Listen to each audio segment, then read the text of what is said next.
what are you looking forward from this session? What in the chat box? What are you looking forward from this session? We've had 2 cracking sessions already. So let's get started in. It's 1:40. So therefore, we've got to get started. This is all about how to radically increase the number of referrals you get. And probably, Ian, people probably don't know our credentials that well, do they, when it comes to referrals? So for me, a lot of people know I've written a lot of books, but actually my first book was the Financial Times Guide to Business Networking. And my third book was The Go-To Expert, which is all really about how do you as a knowledge worker actually get more business. So there isn't much I don't know about how to generate referrals. And actually, my expertise about that inbound dovetails really nicely with your expertise, doesn't it, Ian? Because how many years have you been in sales and marketing? And we know you started when you were 5. So hello, everybody. I have 20 years experience working in sales in particular, and around 18 years in marketing.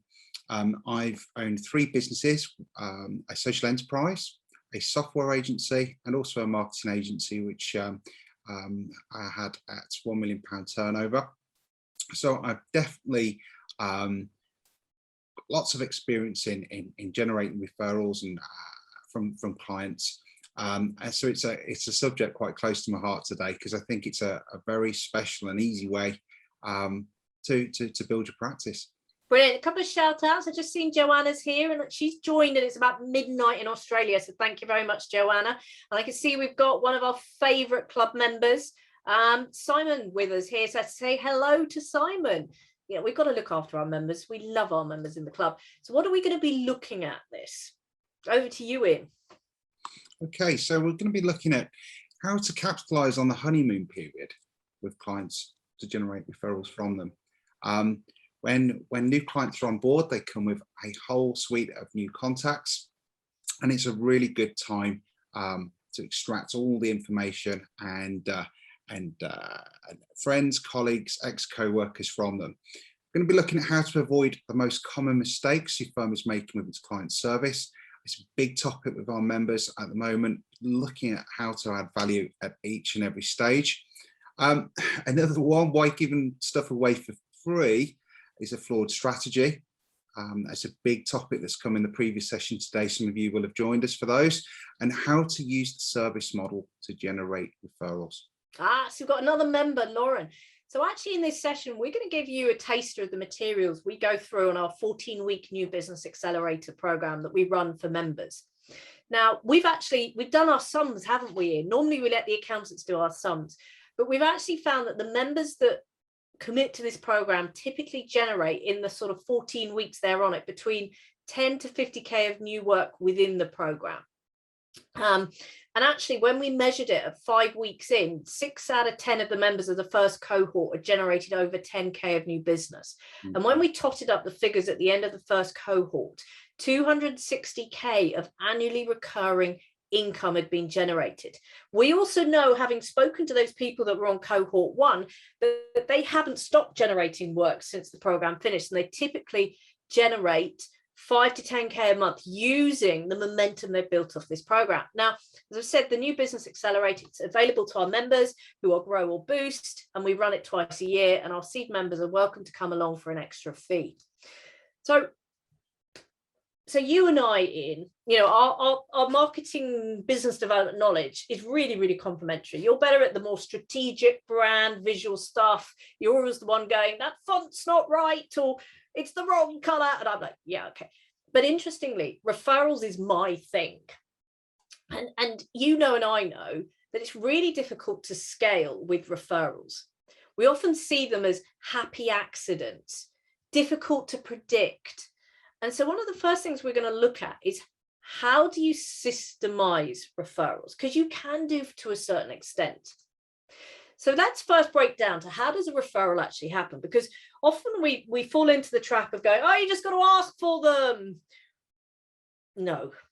If I went and asked any of you now for a referral, you would virtually look at me as if I was bonkers. Because it's embarrassing, isn't it? You put people on the spot. So let's break down how a referral actually happens. Because when we understand this is what makes the difference. So the first thing is, a client need or problem exists. People don't wake up in the morning and go, I need a new accountant. You know, it doesn't come out of the blue. It's normally built up over time. The next thing people think about before they make that recommendation to you is they think about, who do I know? Now, the first person they think about is their current accountant. And if you're doing well, you'll get the referral. But they first think about, who do I know who's top of mind? And then they will think, who is credible? So, for example, we've had 2 referrals asked within the private Facebook group for members in the last week. You know, one of them was who is good with expat tax. And already that had Richard in the club's name on it, because Richard expertise, he's pretty good at general tax, but he's really good at expat tax and non-dom issues, particularly between Australia, New Zealand and the UK. Instantly, I'm like, that's got Richard's name all over it. We had a more general then, who can do EMI schemes, referral within the club. And 3 or 4 people's name popped out for that. But the key thing to hear is, if you're known to be good at something, if you've got that credibility, you're more likely to get the referral. And then finally, goodwill. You know, you've got to like people. You've got to want to help them. And we often forget that. So I'm just going to look at the service framework. So fundamentally, if you are not delivering good client service day in, day out to existing clients, forget trying to get referrals. Just forget it. It's not going to happen. This is partly why we called it the service framework. I spent far too long, obviously, working out this model way back about 10 years ago. But actually, service is the core of everything you do. Because as I've just explained it, if your existing clients are asked, who do you think can help me? They'll instantly go, is my accountant worth recommending? And if you're not delivering the service to them, they will hesitate with that. So the first thing in the terms of the service framework is about specific. Are you known for something? Now, that something doesn't necessarily need to be an expert in. You know, are you known? Some of our best members, it's probably fair to say, actually are known for very personal service. Not anything particularly special like a sector or a niche, but they're known for really good responsive client service. In fact, my father-in-law uses one of the club members. And let's be fair to this member. Before we even started the club, I'd worked with them, recommended them to my father-in-law. But my father-in-law loved working them because he felt that they cared, that they were really responsive. And they, you know, when he had a question, they asked. Now, my father-in-law is one of those property landlords. He's only got one property. Really doesn't need much. He sends over a well-documented file every year for his personal tax return. There's not a lot that needs to be done, but he has recommended that accountant to his 2 daughters and has said, Donna will do you a really good job, because he knows that they're really good at dealing with people like him. The next thing is extraordinary client service. You know, are you producing those wow moments? And what do I mean by those wow moments? They're normally personal. They're often not expensive, actually. So, you know, we sent a new membership pack over to our new member in Dubai. And she tweeted about it. She didn't expect to be in Dubai to get a personalized welcome to the club. But she tweeted about it. That is called extraordinary client service. You know, do your new member packs your new client packs, do they get your new clients saying all over social media, wow, this was amazing? You know, these are the little things. This is what really gets that word of mouth business. The next thing is the relationships. Now, a lot of people, when they start marketing as an accountant, they go out to networking groups. Just stick up your hand if that's you. They go out to networking groups. They maybe join the local BNI group. And there's an awful lot of people that they're supposed to help win business with. But actually, if you drill down into some core relationships, you will find that you get a steady stream of new work. I bet, Ian, when you ran your businesses, there were 3 or 4 people that you knew you could rely on to recommend you. Absolutely. And I think you're absolutely right. It's all about surprise and delighting the client, going above and beyond. Yeah. It's not the expensive things. It's not the bottles of champagne and so forth. It's those little touches where you remember the details. Because I know, Ian, you love getting out to meet your clients, and no, you cannot go to Dubai, but you love getting out to meet members, and it really makes a difference. Particularly, you bring your camera with you, and if they're lucky, you then actually take a little bit of video of them, edit it, and put it on their website. That's just us going above and beyond, and it makes a real difference. But when we go back to relationships, there are going to be key people. They might be the client that you know is a well-connected family business owner that has about 6 or 7 other relations that each have a business. It might be the lawyer that you get on really well with, the financial planner that you get on really well with. If you've got a sector niche, it might be someone within the sector.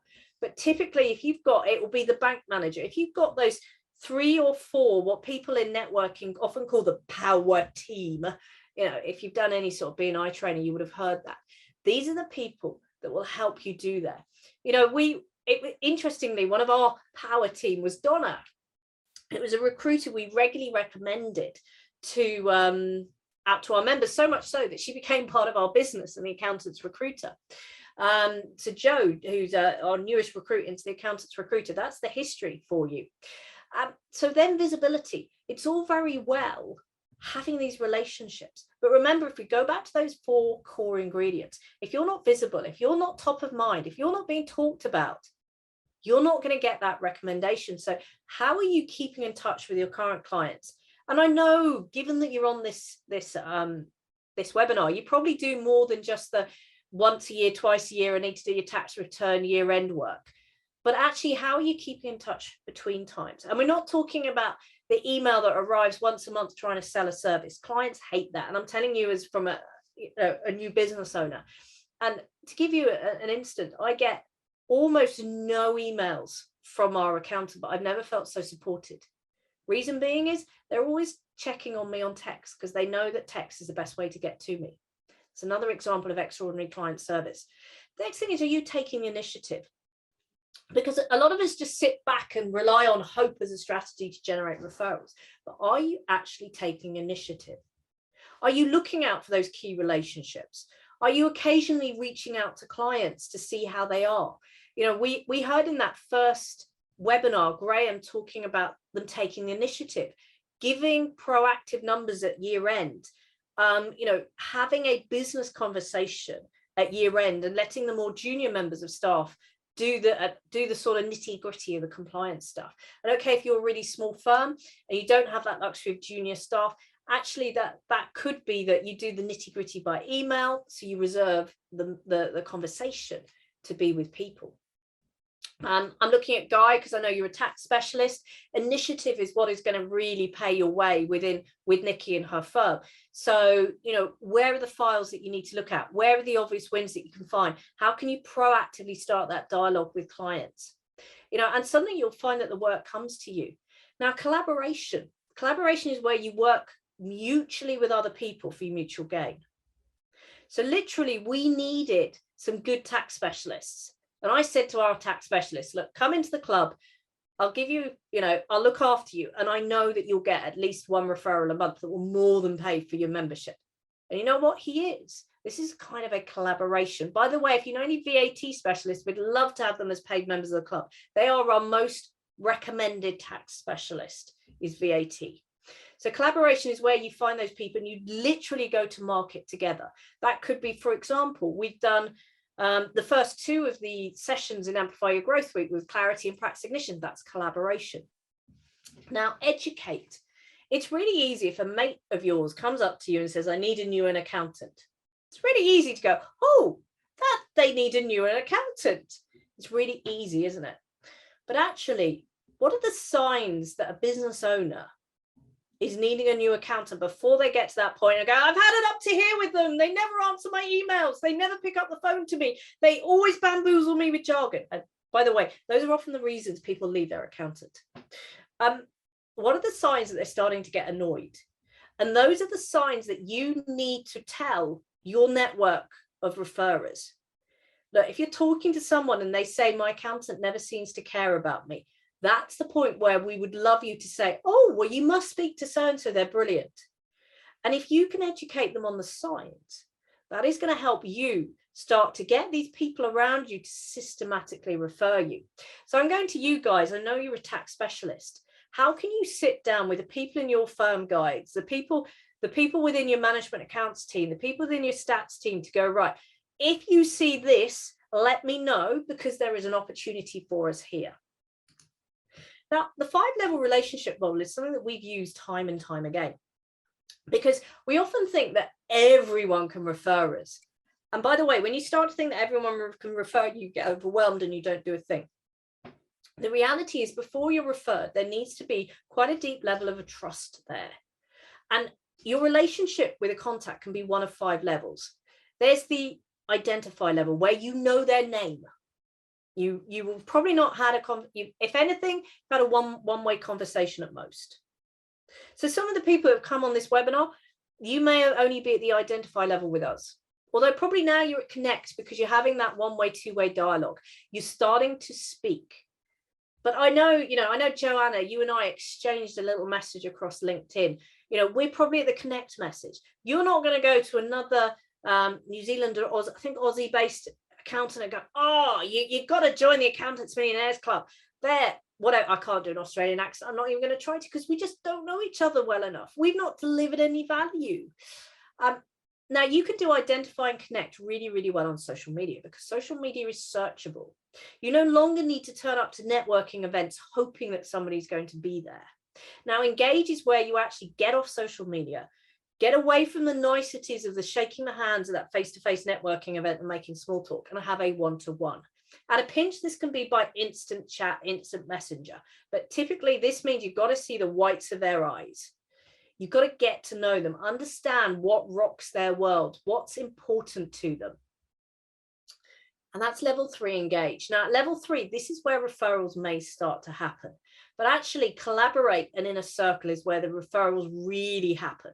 To get to collaborate, the relationship has got so strong that you can pick up the phone to them and they will take your call.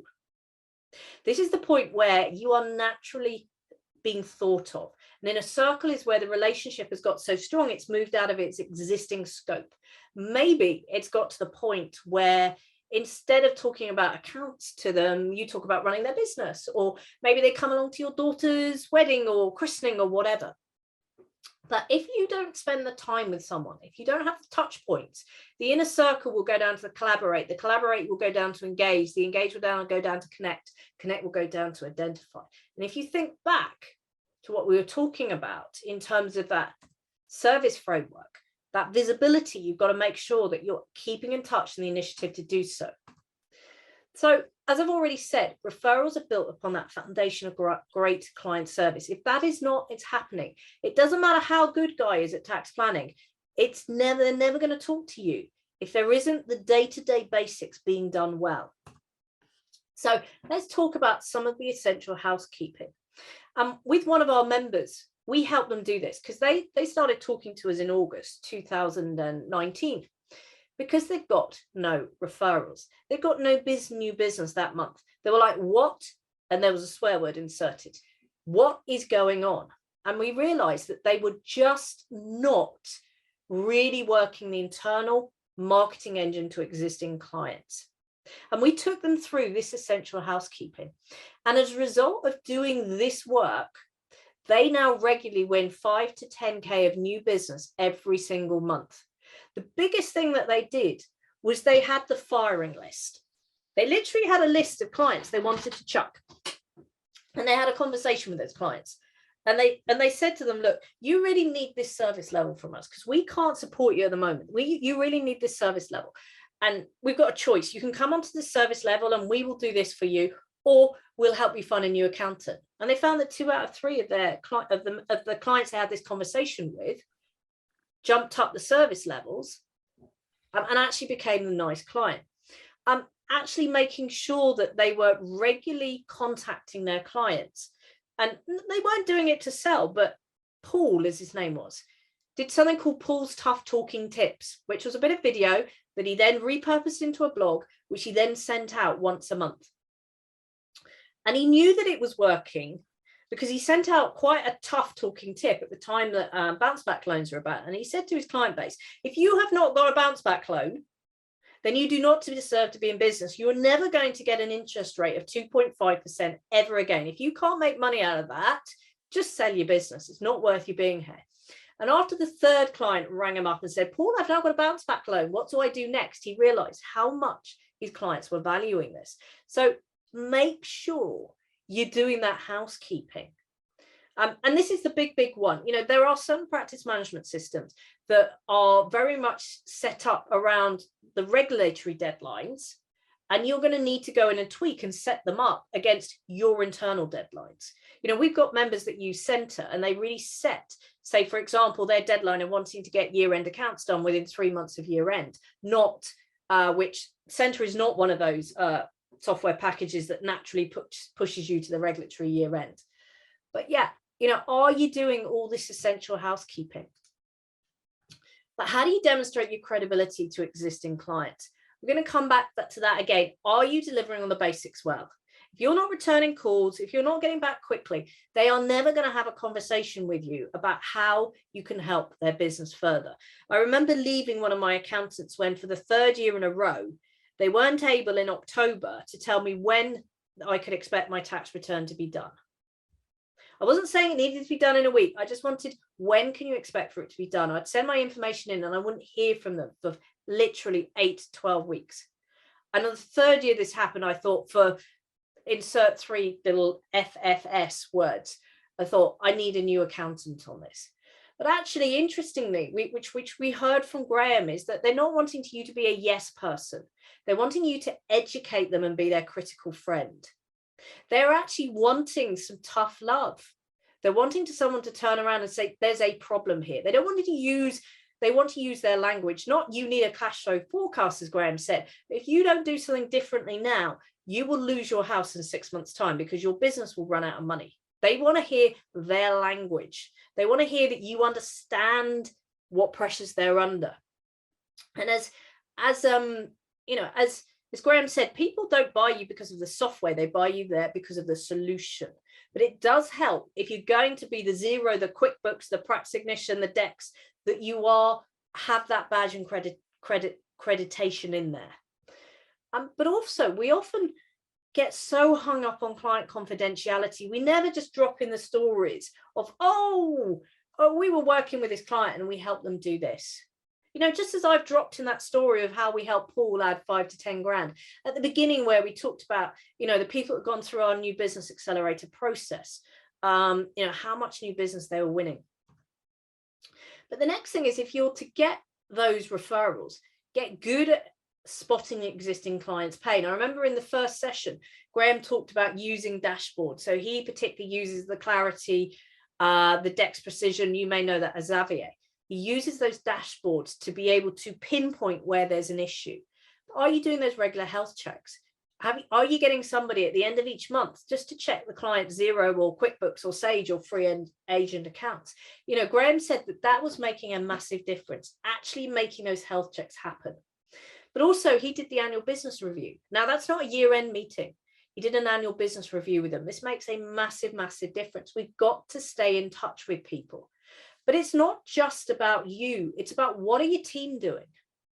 So remember, for most of us, we may have 2, 3, 4, maybe even 5, maybe even more people in their team. I'm looking at you, Guy, because you're probably, I don't know other people's practice size, but there will be other people in your practice. What are they doing, and how can you educate them to look for opportunities? As I said to you, Guy, there's a great one about the management accounts team. They will know almost definitely when there's a tax planning opportunity for you, Guy. So how can you help them understand where those are? Now, the first 90 days, why are they so important? Well, the banking industry found that new customers are 3 times more likely to leave in the first 90 days after opening an account. And the BAI, which are part of the banking industry, found that 75% of cross-selling happens in the first few months of a new client acquisition. So let's just think about that. Why does that happen for accountants? Well, it's something called, you've got the opposite of buyer's remorse, but we also want to justify why we bought into something. So we want to go, we've changed accountants, it was the best thing we've ever done, rather than we changed accountants and the new ones are really bad too. We want to be able to, we're looking for why our new accountant is good. This is why we're likely to get so many referrals, because there's nothing quite as good as a new client that's really happy with you, because they're going to tell the world, because they want the world to know that they made the right decision by moving to you. So how do you maximize those referral and upsell opportunities? Well, one of the things, and we're doing this tomorrow, for those of you that are not signed up tomorrow, is about that onboarding process. And we actually talk about, you've got onboarding calls, you have four weekly progress checks in those first 90 days. At 90 days in, you review their requirements. And let's almost go back a bit to why will many clients refer you? Because compared to their old accountant, you're delivering a great service. Because remember, they probably moved because they were getting a poor service. Confirmation bias. By recommending you to others, they justify their decision to move to you. Their network will know you have moved.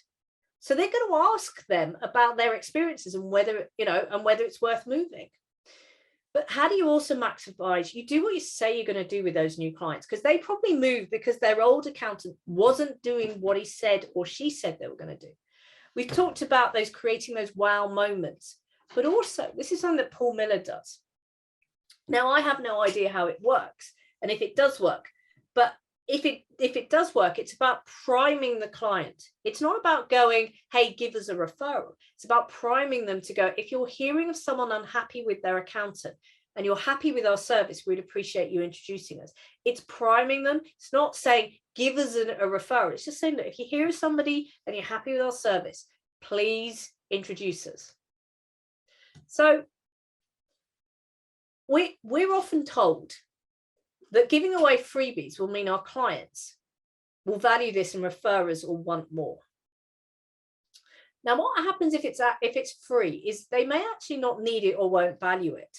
And interestingly, I know a lot of our members initially were doing furlough claims for free, and then it was like, oh, this is a pain in the backside, and then started charging for it.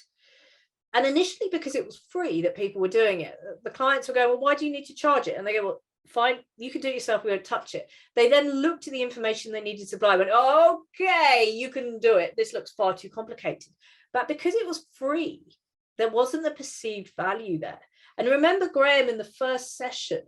Now, for members that were on this call, we've got Graham's first session recording. And so that will be in the membership site for people to see. So he was finding, the conversations where clients go, I'd love to get some advice because I'm wanting to do this, but by the way, I haven't got a budget for it. Already they're saying, I don't value enough to pay for this. And if they're not valuing you enough to pay for it, they're unlikely to want to take extra pieces of work from you.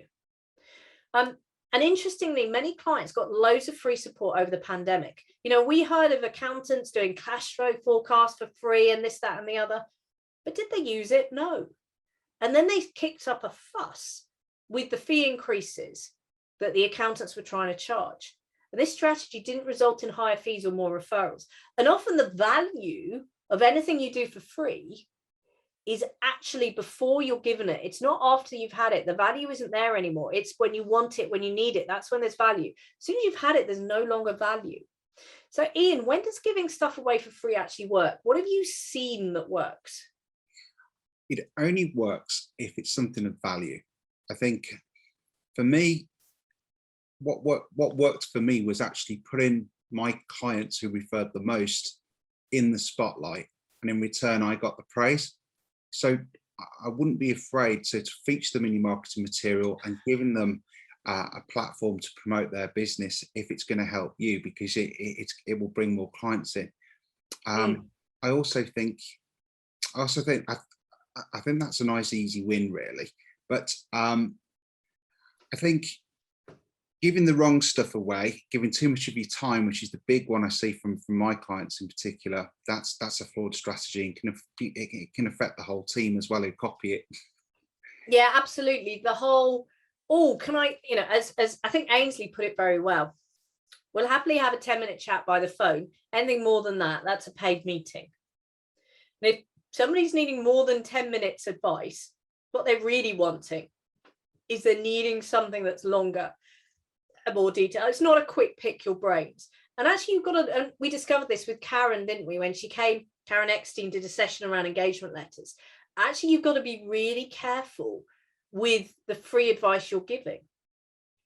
Are you actually getting yourself into massive liability issues that your engagement letter isn't covering you for? So really, really think about this free advice. Is this covered within my engagement letters? So when free does work, is often when you're piloting or putting together a new service, you want to make sure it works and you get the testimonials and social proof that it works. You know, we've done that in the club. We've tried out things with members to see whether it works. When we're happy, we will then go and promote it more to other members on a paid basis. So I'm just going to summarize. When we're thinking about how to radically increase the number of referrals, you need to systemize what you're doing. So systemize your contact with clients, systemize your contact with your introducers. Make sure there's a process with the other staff in your firm to help educate them, maybe a checklist for them to go through of when should they give you a call if there's likely to be other opportunities. That's great for bookkeepers if you wanted to sell extra tax planning. Remember, referrals don't happen just because you ask for them. What you need is opportunity, credibility, visibility, and goodwill in order to get that referral. You know, we talked around the service framework. If you just turn up as somebody that does everything, it doesn't work. What are you doing to differentiate yourself? What are you doing to get the wow moments? What are you doing to stay in touch and grow your profile? How are you being, you know, being that initiative? You know, we talked about the first 90 days in the life of a new client is that window of opportunity for upsells and referrals. But also we talked about the more you deliver value to your existing clients. Now, this isn't giving advice away for free, but delivering on what you said you're going to do in a way that they value. You'll receive more referrals from them. Now, for those of you, I know we've got some members here that actually have done the New Business Accelerator. I know, Chris, you've done it, and I know actually that really helped you generate new business. So, Chris, if you feel able to, if you could just share with everyone, you know, what you found the value of the New Business Accelerator was, so much so you're coming on to the second cohort. But if you're thinking about, hang on a minute, I need a regular source of good quality new business. But if I want to be one of those accountants that can regularly rely on that 5 to 10 to 15K of new business every month, if you need this, then come and talk to us. This is what we do within the club and can help you do through the New Business Accelerator program. And for those Grow and Boost members, it's very, very much included. So I think we've got some time. We've got 5 minutes in for questions. And Chris has said what he found was really useful was the accountability every week, but also the ideas of where to spend time and concentrate efforts. We don't have time to be full-scale business development. So what questions have people got? If you don't have a question, what's one of the things that's really resonated from this session today? And Ian, do you want to put a link so that people can book a call in your diary to talk about how you might be able to help them increase the number of referrals and new business they get, either from existing clients or new clients? Absolutely. One of the things I'm interested to get your opinion on, Heather, is offering a referral incentive. So what we've talked about today is the referrals coming from those A clients who have used your services before. But what about those specialists out there where accountants could target them specifically with a cash incentive, for example? Do you think that would work? Some businesses do it. Could it work in this industry? It's all about the individual business and the individual who's setting it up. So when you look at the likes of accountants and lawyers and IFAs, you will often find that there is a commercial referral relationship. In fact, Paul Miller in the club would quite happily tell people that when he gets leads in that doesn't fit who he wants, he sells them to the accountant down the road. In fact, that his staff have joked he hasn't built just one accountancy practice in the town, he's built 3. So that's a situation where other accountants are paying for his referrals and it's above board. And interesting, Gareth just asked a question, and I'm going to come to that question, Gareth, after I've just answered this one. There are certain so for example, in particularly those that work with the trades, they're often incentivized by a monetary reward for a referral. And it really comes down to the individual of whether they'd be interested in that. What really does matter is if you get a referral that you say thank you. You know, and I'm always giving referrals out, and as a result, I'm very used to getting boxes of chocolates, flowers through the post, which my family love because they're never normally dairy free, the chocolates, so they love this, and I'm like, oh, that's really sweet of you, thank you very much. So I think with this whole paid referrals, it's about the individual. It's about how comfortable you feel with it. And you may find that your institute says that you actually have to declare if you're getting a commission from that. And that can really matter. So Gareth asked the question, how do you ensure that referrals are good quality? I often get referrals and feel obliged to take them on, and they're invariably bad clients. Great question.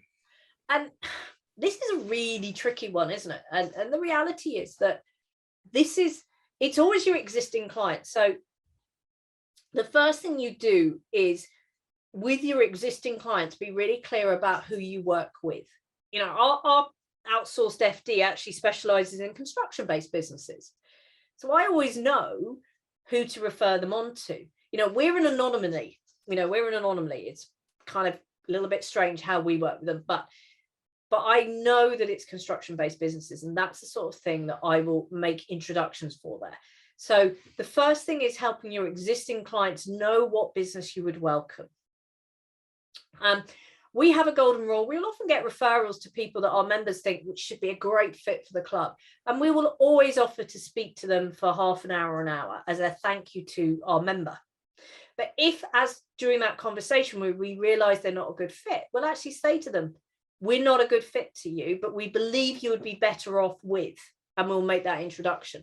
So we're always really, really helpful. And then we'll go back to the person that referred us and give an update and say, this is what happened. They weren't quite right for us because of this, but we really appreciate you introducing us. We may even send a Costa gift card through the post as a thank you very much. So we're actually very open and honest, Gareth, with people. And that's our recommendation, is always say thank you, always have a chat if it's from an existing client. But if they're not right, then be really open with both the person that referred you to them and also them, and find a better place for them. Ian, you've got some thoughts on this. Yeah, I think we're going back to the service model on the educate bit. I think this is a fantastic conversation to have with clients. So you can give referrals to them as well. What are they looking for? How can you add value to their business? So this opens up the opportunity to tell them exactly what you're looking for. So a really, really good question. Yep. Brilliant. Okay.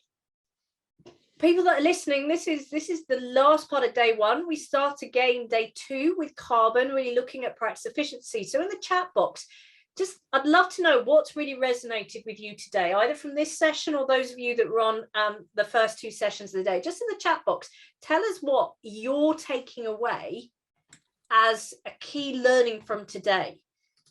Ian, do you want to put in the chat box a link so that people can book a call in your diary if they're interested in seeing how we can help them amplify their growth?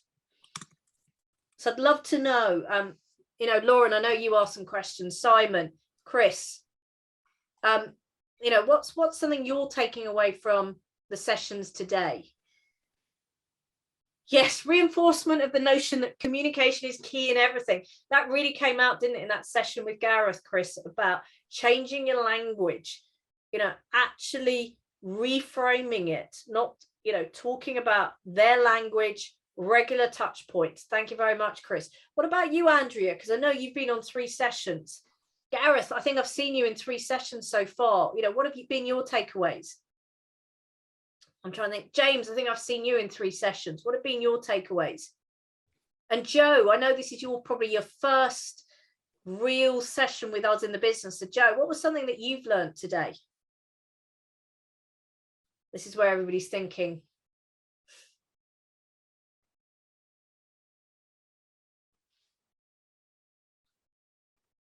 Lauren, doing the checklist to see how we can best support our current clients. Absolutely. Lauren, I'm going to make, Ian's already, he's downloading all the recordings really quickly, but I'll get him to send you a PDF of these slides for that checklist after this session, so you've got it. But it's great to hear that, now that your mat leave is finishing, you're ready to get cracking, and you've got so many ideas. And I'm looking forward to meeting you in the flesh in November, Lauren. I know, you're going up to see Lauren, and hopefully you'll see her her baby daughter. And Simon, great to hear it's about that regular communications, that Ainsley's 10-minute rule. Absolutely stop those freebies, because I know you, Simon, you're lovely, you'll help everyone, and I bet there's some clients that really take advantage of you, Simon. So yeah, keep it to that. Can this be done in 10 minutes? If not, we need to book a call. Let's see if anybody else has got any nuggets. Joe. Yes, I remember that you shouldn't have a phone call for more than 10 minutes for just a consultation. That's a paid meeting. Absolutely. And Gareth, you know, I know you've got a lot to do. Seriously, Gareth, if you haven't already booked a phone call with Ian, it is time to book a phone call, because we can help you really prioritize what is going to move you forward in the next 3 months. Because trying to do everything at once just leads you to burnout and basically doing nothing. We know that in our business, don't we, Ian? We've gone through the pain. You've grown 3 businesses, Ian. I've got 3 that are growing at the moment. Definitely know the pain. Yeah, James, that's a great one. Changing the internal mindset of how to structure clients' meetings. Yeah, it is about changing the conversation you have, James. Absolutely. You know, you're not there really to talk about the nitty-gritty of year-end accounts. They're not interested in that. If you were telling me about the nitty-gritty of my year-end accounts, I'd tell you to go away. Probably not that politely either.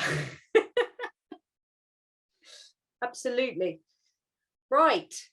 Wow, I'm exhausted, Ian. And we've got to do this another 3 days. Wow. I've enjoyed every minute. Thank you to everybody who's joined us today. And a great day for Amplify Your Growth with AMC. Yeah, and Joanna, get some sleep now. But that consistency with rolling out onboarding is absolutely key. See you all, everyone. We'll see you tomorrow. It's about practice efficiency tomorrow rather than winning new business.